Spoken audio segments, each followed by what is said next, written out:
Hello, in this video I am going to discuss the re-NEET physics questions and और questions के बाद एक beautiful accident भी देखेंगे। क्या है वो ब्यूटीफुल एक्सीडेंट जो भी हाल ही में हुआ, उसके लिए वीडियो के लास्ट तक बनना पड़ेगा। देखते, लेट्स बिगिन। हमारा फर्स्ट क्वेश्चन है, इसमें क्या कह रहा है?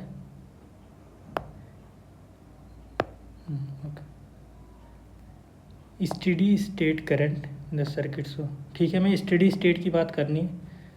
अच्छा, यहाँ पर क्या है? कैपेसिटर लगा हुआ है। हमें पता है कि यार कैपेसिटर को हम लोग बैटरी से जोड़ें तो उसमें जो करंट गुजरती है वो इस तरीके से होती है।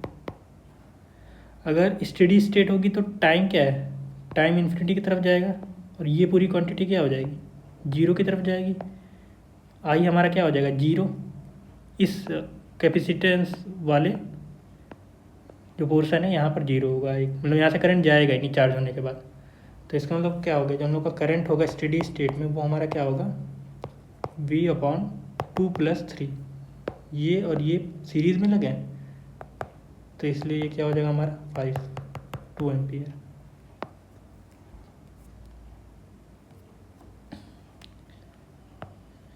Magnetic movement of an iron bar of इस एम। ठीक है, आयरन बार एम है, उसको सर्कल में बेंड किया गया ऐसा कि सेंटर पर 60 डिग्री का एंगल बनाए और हमें मैग्नेटिक मूवमेंट उस आर्क का बताना है। ठीक है, तो अगर मैग्नेट था सपोज ये, फिर उसको बेंड करके ऐसा बेंड किया कि वो 60 डिग्री एंगल यहाँ बना रहा है, तो हमें इसका बताना है magnetic movement M dash. Suppose इसका एम था और हमें एम डैश बताना है। तो ठीक है, जो मैग्नेटिक मूवमेंट होता है वो क्या होता है? M into L. सपोज इसका लेंथ एल है और ये एल में कर्व हो गया है। अच्छा, तो इसकी इफेक्टिव लेंथ क्या होगी? यही होगी ये। तो अगर ये आर होगा, ये भी R radius of the circle होगा, तो जो ये लेंथ है सपोज इसको हम लोग वाई मान लेते हैं, तो जो इफेक्टिव लेंथ होगा हमारा वो 2y के बराबर होगा। और जो हमारा y है वो क्या है? वो है r। अच्छा, ये 60 डिग्री है तो ये 30 डिग्री होगा, तो वो हमारा है r sin 30 डिग्री। तो ये हमारा r हो गया। ओके, अच्छा 2 कैंसिल हो गया तो ये r हो गया। अच्छा, हम लोग का r तो निकला भी नहीं अभी, तो r के लिए क्या करें? ठीक है। अच्छा, आर्क ऑफ अ सर्किल का क्या फार्मूला होता है? L=r theta, theta in radian होता है। तो इसका मतलब L= क्या हो जाएगा? r और ये हो जाएगा π/3। तो इसका मतलब जो हम लोग का इफेक्टिव लेंथ आया वो हमारा क्या हो जाएगा? 3L/π, ये हो जाएगा, है ना। तो हमारा जो मैग्नेटिक मूवमेंट, जो नया अरेंजमेंट, जो मैग्नेटिक मूवमेंट इसका होगा वो हम लोग का होगा m dash equal to m effective length. Effective length हो गया 3L/π और ये हमारा m और l, ये तो m था ही पहले, तो 3m/π ये हो जाएगा हमारा फर्स्ट ऑप्शन करेक्ट। इस क्वेश्चन में हमसे क्या कह रहा है कि ω1, ω2, ω3 एंगुलर स्पीड है सेकेंड, मिनट और आवर हैंड्स के, और x1, x2, x3 their respective angular distance है 1 मिनट। तो हमें बताना है कि कौन सा फैक्टर मतलब कौन सी ऐसी क्वांटिटी कांस्टेंट रहेगी। ठीक, तो हम लोग अगर देखें तो x एक तरीके से एंगुलर डिस्टेंस ही तो हो गया, है ना। x एक तरीके से एंगुलर डिस्टेंस ही तो हुआ। एंगुलर डिस्टेंस है, बोल दिया अभी वो एंगुलर डिस्टेंस। और x होता क्या है? ω_t। हमसे ये पूछा है, कहा है कि जो x है वो 1 मिनट में है तीनों का। तो इसका मतलब क्या हो गया? t तीनों के लिए 60 सेकेंड होगा। तो t अगर हम लोग निकालें तो x/ω होगा। तो तीनों केस में t तो तीनों केस में सेम है, तो इसका मतलब क्या हो गया, जो हमारा कांस्टेंट होगा वो ऐसा कुछ x1/ω1 = x2/s3/ω3 ऐसा कुछ होना चाहिए। अच्छा, तो ये आ किस में आ रहा है, एक में आ रहा है, बाकी तो नहीं है। ठीक, तो ये मतलब फर्स्ट ऑप्शन होगा। क्या है, 2 डायमेंशन मोशन है, आर हमें दिया हुआ है और हमें एक इसकी प्रॉपर्टी बतानी है मोशन की। अच्छा, तो आर होता क्या है, xi प्लस yj ऐसा कुछ होता है। अगर हम लोग इसको आर को अच्छे से लिख लें तो कैसा कुछ होगा, x a cos omega T I cap plus 2a cos omega T into J cap. तो इससे हमारा क्या आ गया, हमारा x है वो कितना हो गया, a cos omega T, y हो गया 2a cos ओमेगा टी। तो यहाँ से हमारा क्या आ गया, y = 2x। तो इसका मतलब क्या हो गया, लीनियर ग्राफ टाइप का लीनियर पाथ। तो लीनियर पाथ मतलब ये तीनों तो नहीं। अच्छा, लिखा क्या है कि कौन सा हमारा सही होगा। तो अच्छा, मुझे तो मोशन की बात है ना, ये तो पाथ की बात है नहीं, तो मतलब फर्स्ट और सेकंड तो नहीं होगा। तो फर्स्ट इसमें आ रहा है और सेकंड इसमें आ रहा है, तो मतलब फोर्थ ऑप्शन होगा। लेकिन हम लोग देख लेते हैं एक बार, इसका SHM वाला भी देख लेते हैं, क्योंकि ये तो ऑप्शन सही है ना, डी ऑप्शन ये हमारा सही है। तो इसको देख लेते हैं ये कैसे होगा। Wait a minute, sorry for that, किसी का कॉल आ गया था। तो हम लोग कहाँ पर थे, ठीक है, हम ये कह रहे थे कि हम ऑप्शन तो, चलो हम लोग का ऑप्शन तो निकल गया कि ये होगा, लेकिन हम लोग देख लेते हैं सिंपल हार्मोनिक मोशन होगा कि नहीं। इसको अगर करना है तो कैसे करेंगे, हमें क्या पता है सिंपल हार्मोनिक मोशन की प्रॉपर्टी क्या है, डिसलेशन हो तो इसके बराबर होता है। तो अगर हम लोग यहाँ से v निकालें तो v क्या होगा, dr/dt, और ये हमारा हो जाएगा -a omega sin omega T I plus 2j, ये हो जाएगा। अगर हम लोग a निकालें तो a हमारा क्या हो जाएगा, -a omega square cos omega T I plus 2j। इसको हम लोग और संभाल के लिख लें तो कैसा लिख सकते हैं, a omega square minus omega square a cos omega T I plus 2j। तो ये तो हमारा क्या हो गया, ये तो हमारा आर ही हो गया ना। तो ये हमारा ये हो गया, और ये SHM की मोशन को सेटिस्फाई कर रहा है। तो इसका मतलब डी भी हमारा सही होगा। Potential energy of a particle moving x, ठीक है, ये हमें दिया हुआ है, और हमें a² का डायमेंशन बताना है। ओके, तो डायमेंशन में हमेशा कुछ चीज़ें याद रखनी है कि सेम क्वांटिटी वाली चीज़ें प्लस होती हैं, सेम क्वांटिटी वाली चीज़ें प्लस या माइनस होती है। तो इसका मतलब क्या हो, जो b का डायमेंशन है वो क्या होगा, √x के बराबर होगा। तो b का डायमेंशन हमारा आ गया m0 L1/2 T0, ठीक। और जो v है, v हमारा क्या, पोटेंशियल एनर्जी, तो इसका डायमेंशन क्या हो जाएगा, mL/T-2, ये हो जाएगा mL/T-2, ये हमारा पोटेंशियल एनर्जी का डायमेंशन हो गया। और तो इसका मतलब हो गया x क्या हो जाएगा, x² हो जाएगा L² अपॉन a और b दोनों का डायमेंशन मिला के क्या हो जाएगा, L1/2, ये हो जाएगा mL²T-2। हमें a का डायमेंशन अगर हम लोग देखें यहाँ से, तो a का डायमेंशन आ जाएगा m, अच्छा L² तो यहाँ से चला गया, L1/2 T-2, ये हमारा आ गया a का डायमेंशन। और हमें चाहिए किसका डायमेंशन, a² अपॉन b का, तो यहाँ हो जाएगा m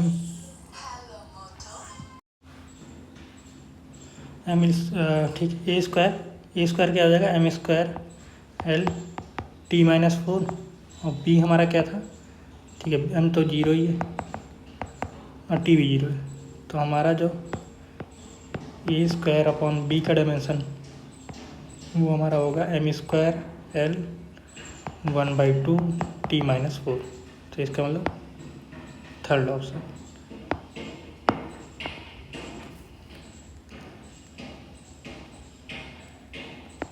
third is the correct option. An object of mass, अच्छा मास दिया है ए से B, change in its weight. अच्छा हमें वेट का चेंज बताना है। ए पर कुछ वेट होगा, सपोज यहाँ पर डब्ल्यू ए है और यहाँ पर डब्ल्यू बी है। अच्छा वेट होता क्या है? वेट होता है एम जी, तो जी पर ही तो डिपेंड कर रहा है वेट। अगर हम लोग जी ए पॉइंट पर देखें तो वो हमारा कितना होगा, वो हमारा होगा जी 1 प्लस कितनी हाइट पर है ये, अर्थ ग्राउंड से 2r पर है, तो ये तो कैसे 2r अपॉन आर स्क्वायर, तो ये हमारा हो गया g/9। और अगर हम लोग बी पॉइंट पे देखें तो वो कितना होगा 1 प्लस, अब ये कितनी दूरी पर है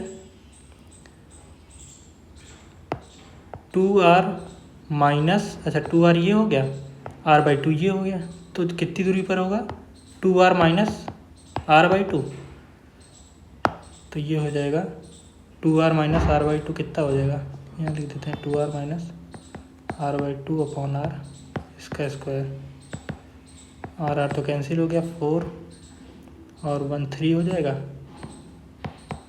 तो 1 प्लस यहाँ पर हो जाएगा 3/2 इसका स्क्वायर, तो ये हमारा हो गया 4/25 जी, ये हो गया। और हमें अगर डेल्टा डब्ल्यू चाहिए वेट का डिफरेंस, तो वेट जो बी पॉइंट पर है माइनस वेट जो ए पॉइंट पर है, तो इसका मतलब एम कॉमन ले लिया जाए, जी जो बी पॉइंट पर है जी जो ए पॉइंट पर है, तो जी हम लोग ऐसे जी तो ऐसे ही बाहर ले लें, और यहाँ पर क्या आ जाएगा 1/9 माइनस, अच्छा ये वाला पहले आएगा 4/25 माइनस 1/9, ठीक है।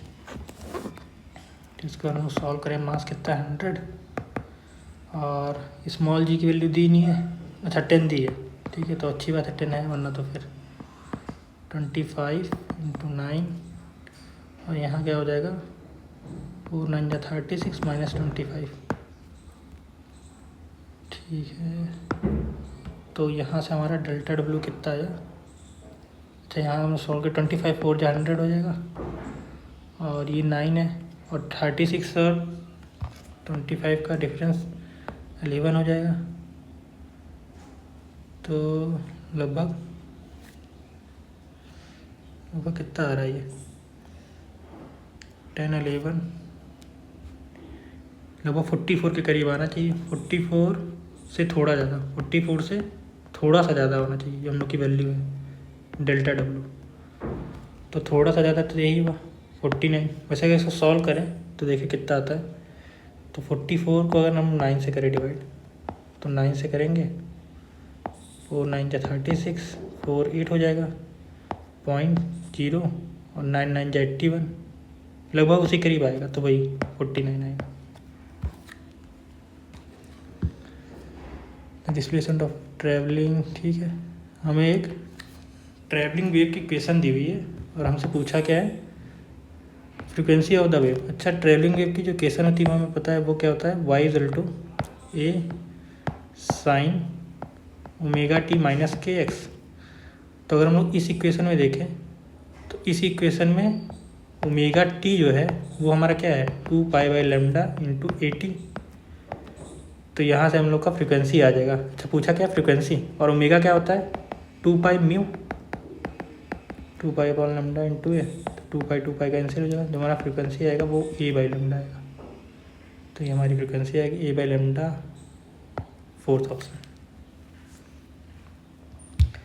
सम energy level molecule are shown in the figure, their wavelength of transition. अच्छा जब भी कोई, अच्छा एक कोई मॉलिक्यूल है, ठीक, तो वही मतलब जैसा हाइड्रोजन एटम होता है ना, हाइड्रोजन एटम में तो एक न्यूक्लियस मतलब एक ही प्रोटॉन और एक ही इलेक्ट्रॉन रहता है, वही घूमता रहता है, लेकिन इसमें क्या है कि कोई और मॉलिक्यूल है लेकिन उसमें भी बहुत सारे इलेक्ट्रॉन है, उसका कोई इलेक्ट्रॉन यहाँ से यहाँ ट्रांजिस्ट करता हो, ट्रांजिशन स्टेट में इधर से उधर जा रहा हो, तो अच्छा जितना बड़ा गैप होगा उतनी बड़ी एनर्जी होगी, उतना ही कम लैम्डा होगा, जितना बड़ा गैप उतनी बड़ी एनर्जी उतना ही कम लैम्डा, ये बात तो पक्की है। तो इसका मतलब क्या होगा, जो λ3 है lambda 3 is the minimum, lambda 3 जो है वो मिनिमम होगा, ये बात पक्की है। क्यों? क्योंकि ये हाई सबसे ज़्यादा में से सबसे कम में जा रहा है। तो लेमडा 3 सबसे कम किस में है?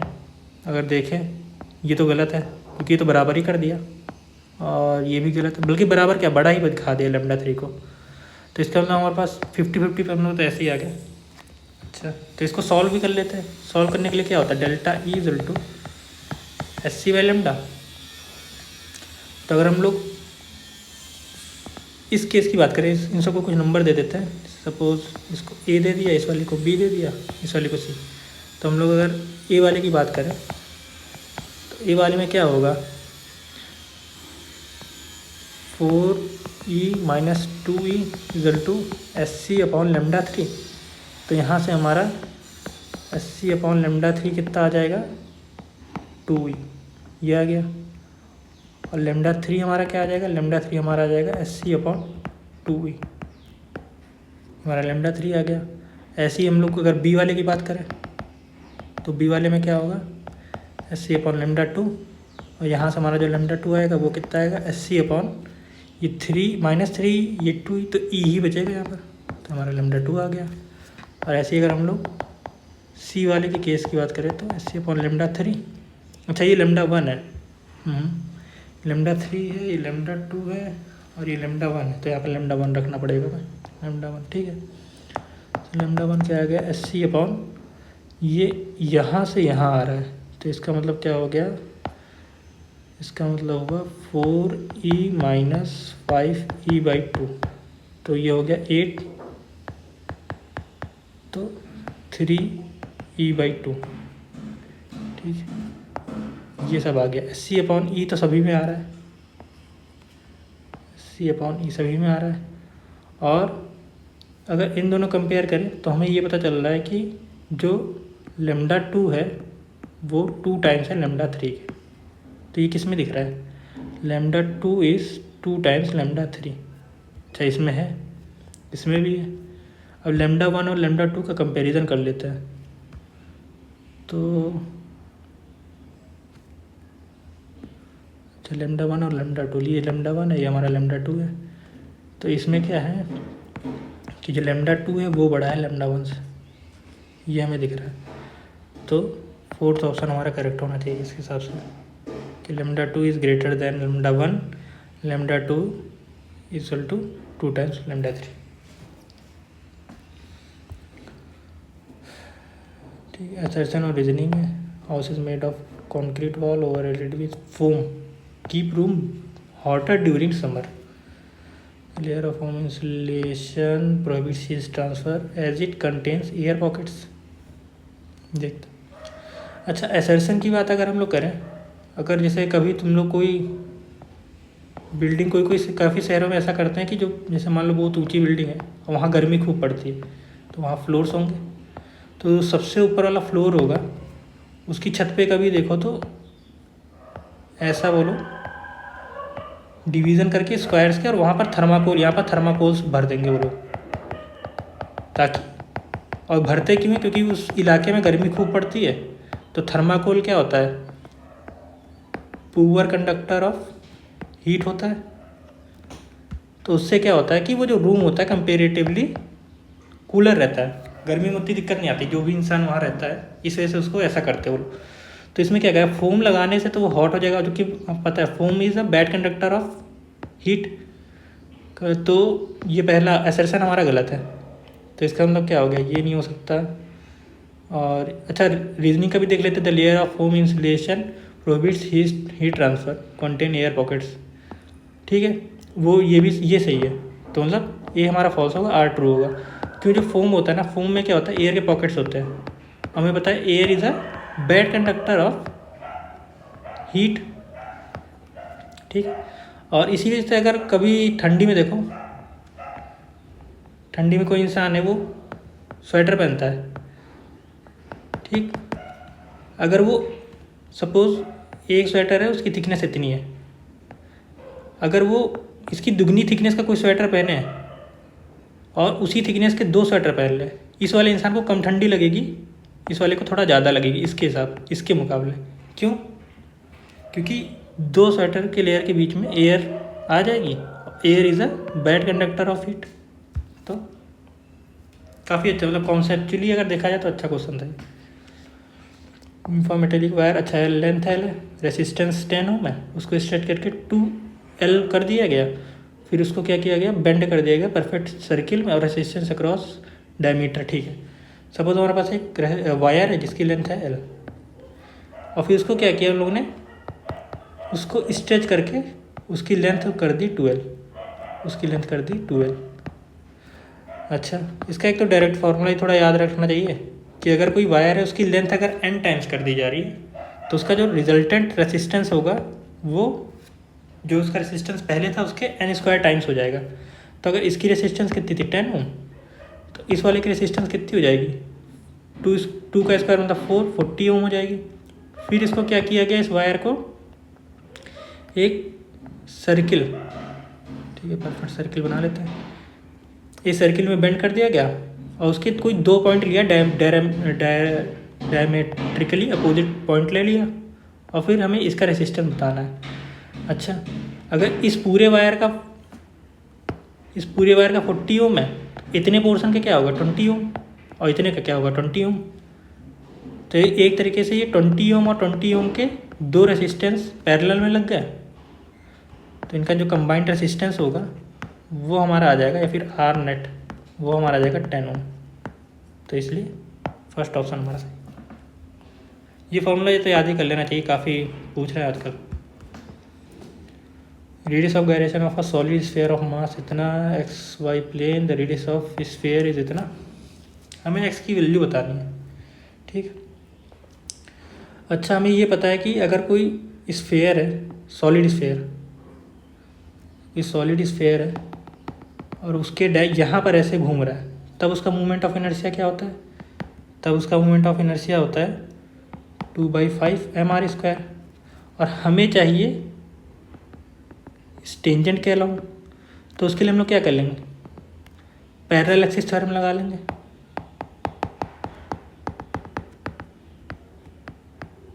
पैरेलल एक्सिस थ्योरम लगाएंगे तो हमारा जो आई होगा वो क्या होगा, एक्स वाई के अलाउंग, वो हमारा आएगा mr², इन दोनों बीच की दूरी r है ना, mr² प्लस 2/5 mr², तो ये हमारा हो जाएगा 7 mr²/5। और जो रेडियस ऑफ गायरेशन होता है वो हमारा क्या होता है, √I/M। तो इसका मतलब क्या हो गया हमारा 7 mr²/5 अपॉन m कैंसिल हो जाएगा। और हमें दिया गया radius of radius of sphere, the radius of sphere is इतना metre, then the value of X. और रेडियस ऑफ गायरेशन हमें दिया क्या, अच्छा 5 मीटर दिया है। ठीक, तो इससे हम लोग का क्या आ जाएगा, दोनों तरफ स्क्वायर कर दें तो 25 इक्वल टू 7r²/5 ये आ जाएगा, और यहाँ से हमारा आ जाएगा r। तो r हमारा कितना आ गया, 5√5/7 ये आ गया। और हमसे x की वैल्यू पूछा है, तो 5 तो ये हो गया, √7 ये हो गया, तो x की वैल्यू क्या होगी, √5 होगी। तो इसका मतलब फोर्थ ऑप्शन हमारा सही। Particle is moving along x axis with its position x varying with इतना, the ratio of velocity of it initial velocity और इनिशियल एक्सेलरेशन की बात कर रहा है। अगर x हमारा ये है तो हमारा जो वेलोसिटी होगा वो क्या होगा, dx/dt, और वो हमारा हो जाएगा 4α_t³ plus 2βt plus gamma, और t इक्वल टू 0 पर, तो इसका मतलब ऐसे लिख सकते हैं हम लोग v t इक्वल टू 0, तो वो हमारा हो जाएगा गामा। और ऐसे ही अगर हम लोग एक्सेलरेशन निकालें तो dv/dt, और हमारा जो एक्सेलरेशन आएगा 4 3 12 t² प्लस 2β। ठीक है, ये हो गया। और वही एक्सेलरेशन अगर हम लोग t इक्वल टू 0 पर निकालें तो वो हमारा आ जाएगा 2β। और हमसे पूछा क्या है, रेशियो पूछा है वेलोसिटी और एक्सेलरेशन का, तो वेलोसिटी हमारी क्या है, गामा, एक्सेलरेशन हमारा है 2β, तो हमारा क्या है, गामा और 2β। तो सर्किट वोल्टेज इज मेजर्ड इतना, करंट इतना है, द वैल्यू ऑफ रेसिस्टेंस। ठीक है, अच्छा वैल्यू ऑफ रेसिस्टेंस होगी क्या, वो हमारी होगी, ठीक है, ऐसा r' equal to r plus minus delta r, ऐसा टाइप का होना चाहिए। अच्छा ठीक, तो हम लोग इसको निकालेंगे कैसे? अच्छा हमें ये पता है कि delta R upon R equal to delta V by V plus delta I by I, ये होता है। तो यहाँ से हम लोग डेल्टा आर निकाल सकते हैं, ठीक। और हम लोग का जो आर है वो क्या होगा, वी आई होगा, और वी आई का मतलब वी आई, तो ये हो गया हमारा 4000 आ गया, ठीक, 4000 ओम हो गया। तो जो हमारा डेल्टा आर होगा वो हमारा होगा delta V by V, delta V by V हमारा क्या हो जाएगा 4/200 प्लस 0.2/20, तो यहाँ हमारा कितना आ गया, इसको थोड़ा और अच्छे से लिख लेते हैं। और अच्छा 20 हम लोग कॉमन ले सकते हैं, 20 अगर हम लोग कॉमन ले लिया तो ये कितना हो गया 0.4 प्लस 0.2, और ये हमारा हो गया 0.6/20, 200 हो गया। तो डेल्टा आर जो हमारा आया वो हमारा आ गया 12 इतना। डेल्टा आर तो काफ़ी ज़्यादा क्यों आ रहा है,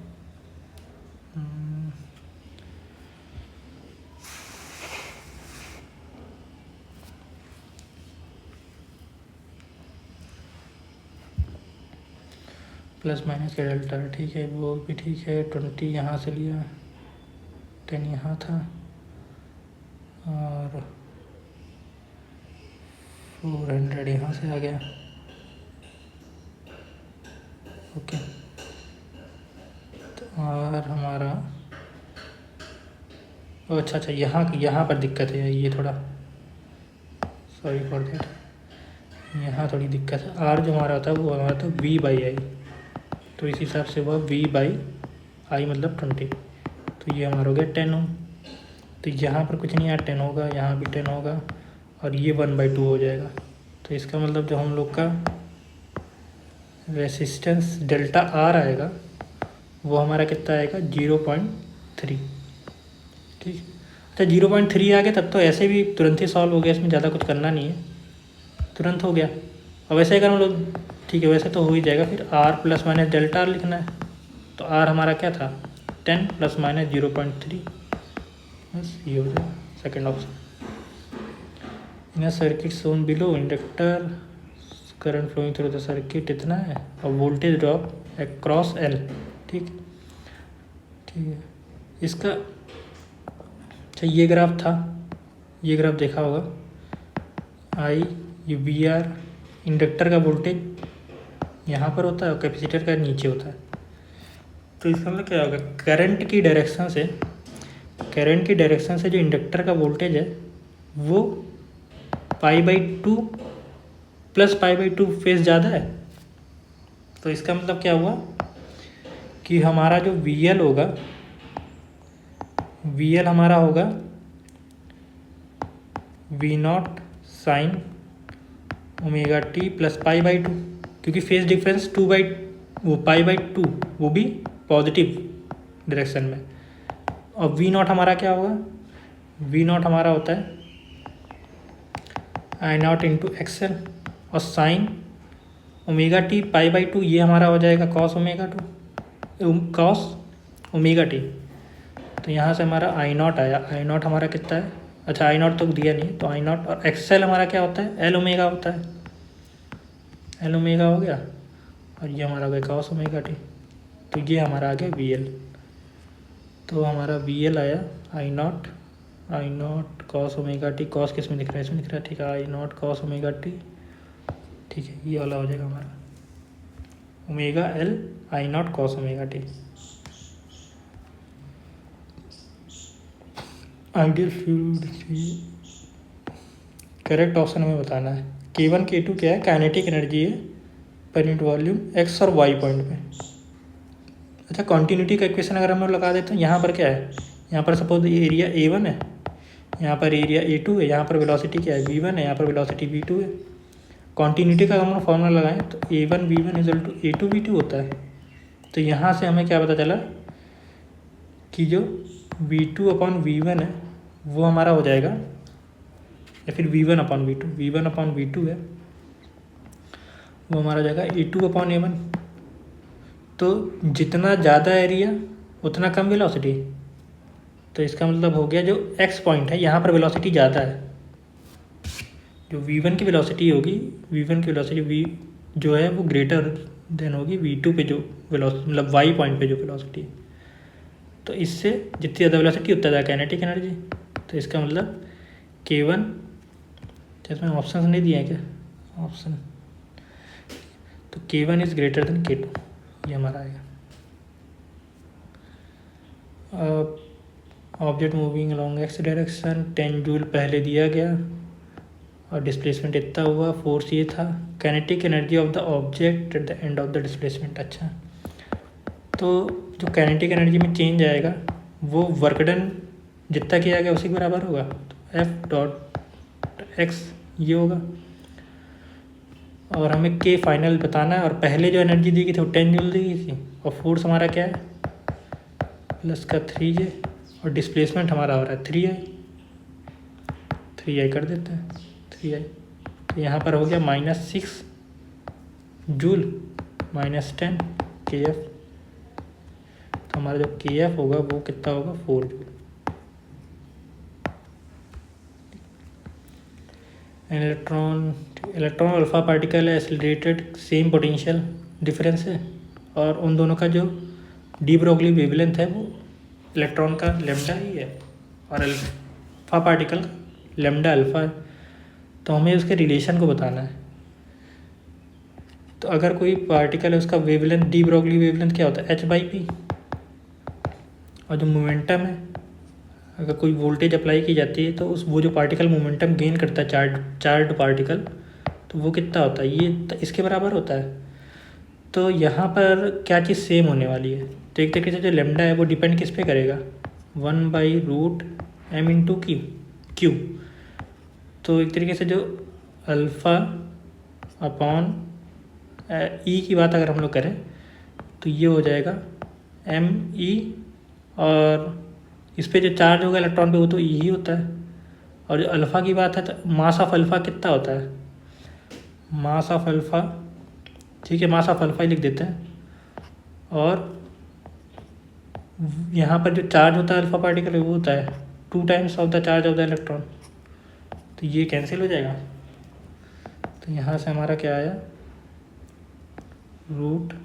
√me/2m अल्फ़ा। अच्छा, ये हमें पता है कि इलेक्ट्रॉन का मास होता है वो तो बहुत कम होता है किससे, मास ऑफ प्रोटॉन से। और जो हमारा अल्फ़ा पार्टिकल होता है उसमें क्या होता है, 2 प्रोटॉन होते हैं। तो इसका मतलब क्या होगा, जो मास ऑफ अल्फ़ा पार्टिकल होगा वो बहुत बड़ा होगा, किससे बहुत बड़ा होगा, मास ऑफ इलेक्ट्रॉन से। तो इसका मतलब क्या हो गया, इससे हम लोग ये कह सकते हैं कि जो ये रेशियो है ये बहुत छोटा है 1 से, ये बात तो पक्की हो जाएगी। तो यहाँ से हम लोग क्या आएगा, अल्फ़ा इज स्मॉलर देन। तो डी ब्रोगली वेवलेंथ जो इलेक्ट्रॉन की होगी वो ग्रेटर देन होगी अल्फ़ा से। तो मतलब फर्स्ट ऑप्शन हमारा सही होगा।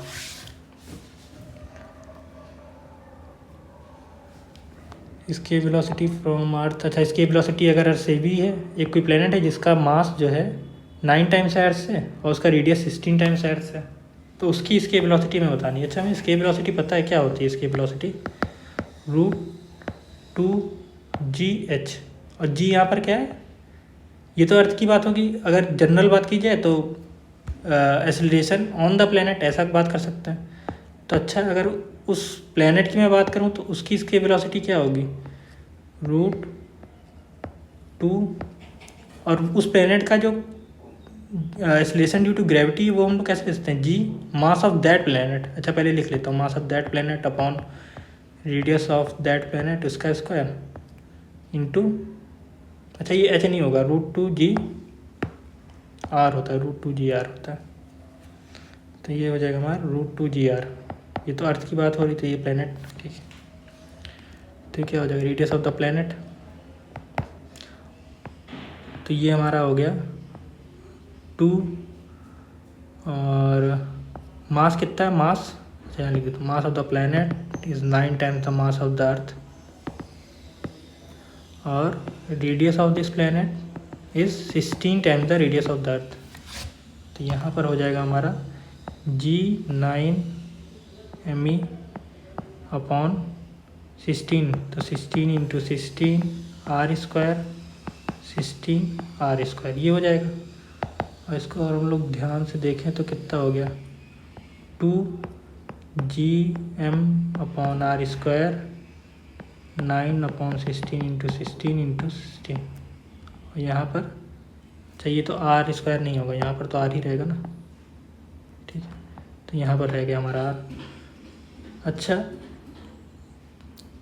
16 कैंसिल हो जाएगा और तो ये है टर्म और ये टर्म, ये तो हमारा क्या हो गया एक तरीके से इसकी वेलोसिटी ऑफ द अर्थ के बराबर ही हो गया। और रूट में क्या बचेगा 9 अपॉन 16।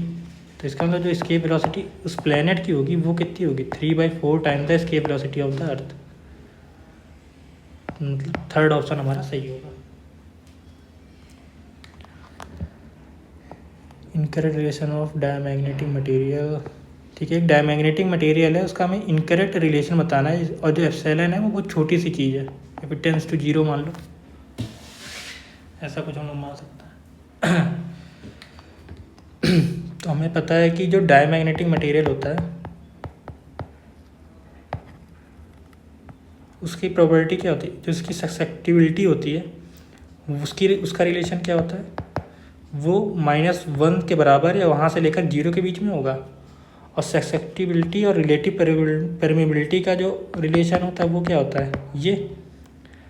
तो अगर मैं इस वाली इक्वेशन में -1 जो है माइनस कर दूं तो यहाँ क्या आएगा, माइनस नहीं +1 प्लस कर दूं, क्योंकि यहाँ से क्या है रिलेटिव परमेबिलिटी कितना हो जाएगा +1, तो यहाँ +1 कर दूं तो यहाँ क्या आ जाएगा 0। और ये तो हमारा μr हो जाएगा, मतलब रिलेटिव परमेबिलिटी हो जाएगा, और ये हमारा 1 आ जाएगा। और हमें गलत ऑप्शन इसमें ढूंढना है, तो पहले हम लोग सही ऑप्शन ढूंढ लेते हैं। तो सही ऑप्शन कौन कौन सा है, सही ऑप्शन हमारा ये सही है और ये भी हमारा सही है। और जो μr होता है वो हमारा क्या होता है μ/μ0। और ये जो क्वांटिटी होती है ये हमेशा 1 से छोटी रहती है। तो इसका मतलब क्या हुआ कि जो हमारा म्यू है it is always smaller than μ0। तो इसका मतलब क्या है, जो हमारा फर्स्ट ऑप्शन है वो भी सही है, लेकिन हमसे पूछा क्या है इनकरेक्ट रिलेशन पूछा है। इनकरेक्ट रिलेशन का मतलब 4 हमारा सही है बाकी गलत है, 4 वाला हमारा इनकरेक्ट है, ठीक। और μr तो हम लोग यहाँ देखें ना, μr या तो 0 से बड़ा होगा 1 से हमेशा छोटा होगा, ये तो बता रहा 1 से भी बड़ा होगा, तो गलत। अच्छा ये हो गया हमारा जो सवाल थे वो हो गया ख़त्म। अब वो ब्यूटीफुल एक्सीडेंट की बात करते हैं जिसका मैंने जिक्र किया था वीडियो की शुरुआत में। तो अभी हाल ही में क्या हुआ कि ISC बेंगलोर के एक प्रोफेसर है, प्रोफेसर आनंदा सिन्हा, और एक रिसर्चर है अर्नब सेन। ये दोनों क्या कर रहे थे, क्वांटम फिजिक्स पे रिसर्च कर रहे थे। और रिसर्च करते हुए वो एक ऐसे फॉर्मूले पर आए पाई के, ठीक है। ये मतलब एक तरीके से नया फार्मूला उन्होंने पाई का डिराइव कर लिया। अब उस फार्मूले के बारे में कुछ हम लोग बातें कर लेते हैं, और उससे पहले कुछ पाई के बारे में कुछ और भी चीज़ें देखते हैं। अच्छा पाई तो पता ही, पाई काफ़ी महत्वपूर्ण योगदान देता है रिसर्च में भी, मैथ में और आम जिंदगी में भी। तो एक फार्मूला ये है पाई जिसको कहते हैं माधवन सीरीज़। माधवन सीरीज़ सही से लिख लेते हैं थोड़ा, ठीक है। तो ये माधवन सीरीज़, तो उन्होंने क्या बोला था, π/4 का उन्होंने एक सूत्र दिया था और वो कुछ इस तरीके का था। तो अब बात ये थी कि अगर हमें हमें पता है कि पाई की जो वैल्यू होती है वो कैसा होता है 3.1416 ऐसा होता है। सपोज हमें डेसिमल के बाद के कितने अंक की एक्यूरेट वैल्यू चाहिए, तो माधवन जो सीरीज़ थी, ये माधवन सीरीज़, इससे क्या होता था कि सपोज़ ये कितने टर्म्स हैं यहाँ पर 1 2 3 4, ये तो 4 है। अगर हम लोग इस सीरीज़ का 5 बिलियन टर्म को जोड़े तब जाके वो पाई की 10 डिजिट तक एक्यूरेट वैल्यू देता था। ठीक, ये माधवन सीरीज़ का था। और माधवन के बारे में जैसे पता हो तो ये माधवन क्या था, जैसे अभी क्या है कि एक न्यूटन लेबनीज सीरीज़ हम लोग पढ़ते होगे तुम लोग, न्यूटन लेबनीज सीरीज़ बोलते हैं उसको। जो ऐसा कुछ होता है sine X equal to X minus X cube by 3 factorial plus X 5 by 5 factorial. और एक ऐसे ही कॉस का भी होता है, कॉस का कुछ ऐसा होता है एक्स स्क्वायर प्लस एक्स 4।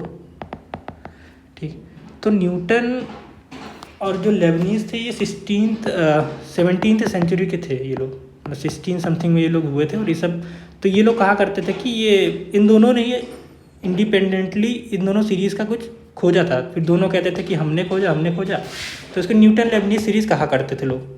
लेकिन बाद में पता चला कि जो माधवन थे, माधवन है ना, ये माधवन उनसे 200-300 साल पहले ही केरल स्कूल ऑफ मैथमेटिक्स एक था, केरल स्कूल ऑफ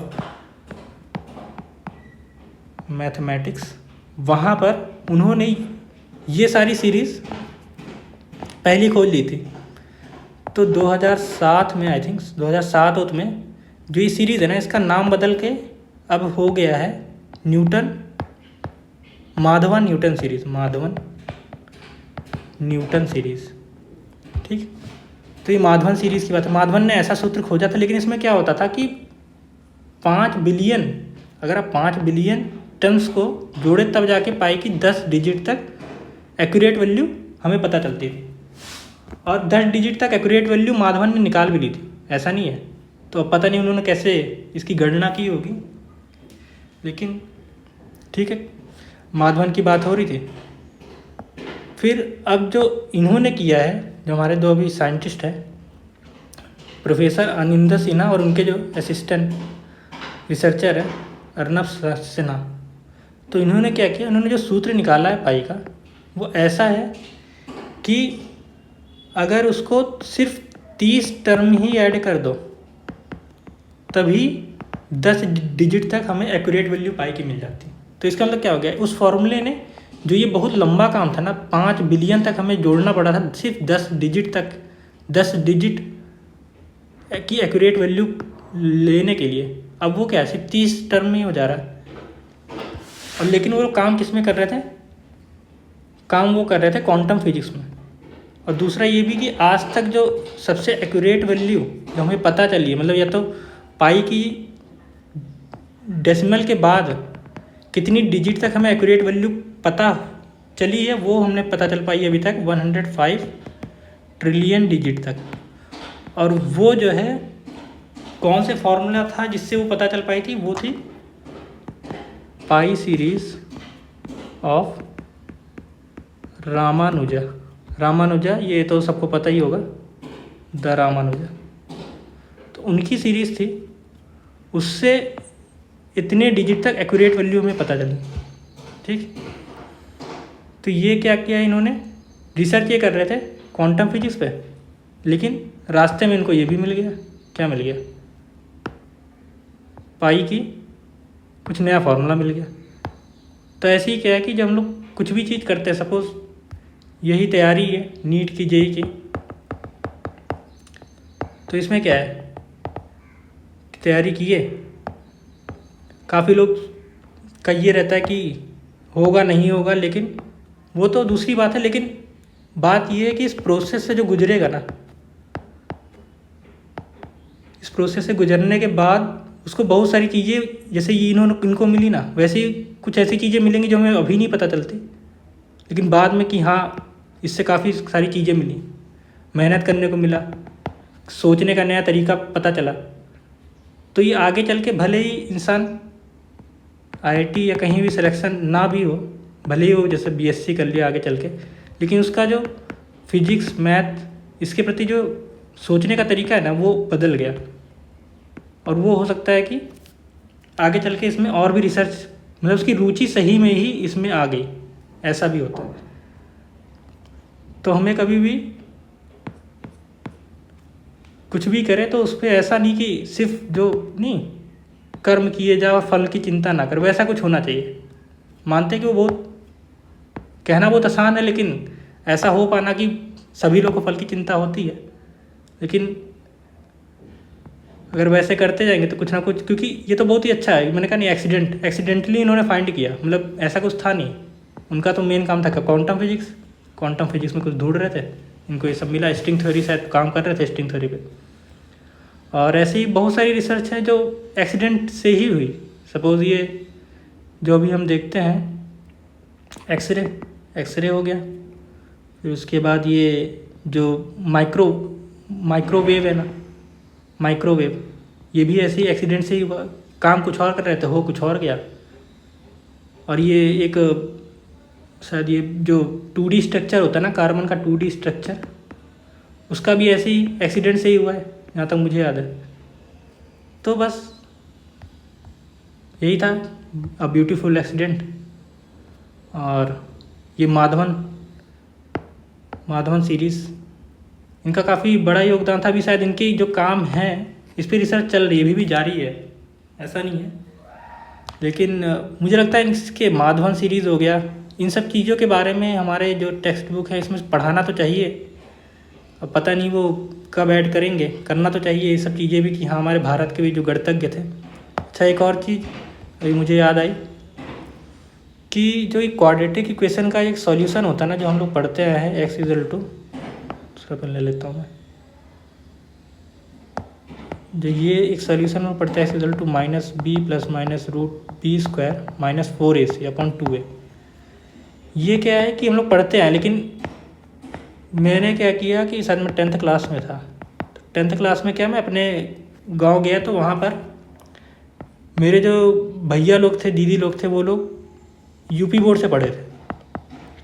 तो यूपी बोर्ड से पढ़े थे तो उनके पास हिंदी की किताबें थी, और मैथ में अगर आपको हिंदी नहीं भी आती है तब भी आपको कि हाँ सवाल तो करने को मिल जाएंगे। तो मैंने कुछ किताबें उनसे वहाँ से ले ली थी, कि उन्होंने कहा कि अब तो हम कॉलेज ही पार कर लिए, तो स्कूल की किताबें हैं, तो मैंने किताबें ली। तो उस किताबों में जो सूत्र था ना, इसको वो लोग जब सॉल्व करते थे तो वो श्रीधराचार्य सूत्र की बात करते थे, श्रीधराचार्य फॉर्मूले से सॉल्व करते थे। तो इसका मतलब क्या है कि उसमें वो लोग कहा करते थे कि हाँ ये श्रीधराचार्य सूत्र है। तो इसका मतलब फिर मैंने रिसर्च किया तो पता चला हाँ श्रीधराचार्य नाम के कोई मैथमेटिशियन थे भारत में, उन्होंने इस सूत्र का कि हाँ इसको कैसे सॉल्व करेंगे वो निकाला था। तो ऐसी बहुत सी चीज़ें हैं जो मेरे ख्याल से एजुकेशन सिस्टम में, मैथ में ही नहीं, साइंस में भी बहुत सी चीज़ें हैं। साइंस में है, मैथ में है, बाकी बायोलॉजी में तो मुझे उतना, मैं बायो पढ़ा नहीं, लेकिन ठीक है, केमिस्ट्री में भी होगा। तो ये सब चीज़ें अगर डालें तो एजुकेशन सिस्टम में कि हाँ हमारे भारतीय साइंटिस्टों का भी कुछ योगदान रहा है, तो बच्चों को काफ़ी पढ़ने में अच्छा लगता है। वरना तो लोग मैथ से डरते भी है, और पता नहीं क्यों, ठीक है डरते तो है, लेकिन जब आप समझेंगे तो फिर कि हाँ ये तो काफ़ी खूबसूरत सी चीज़ है मैथ। तो बस यही था एक ब्यूटीफुल एक्सीडेंट। आई होप ये वीडियो पसंद आई होगी, और कोई भी क्वेश्चन में कोई डाउट हो तो उसको कमेंट सेक्शन में ज़रूर बताना, और मिलते हैं नेक्स्ट वीडियो में। Thank you.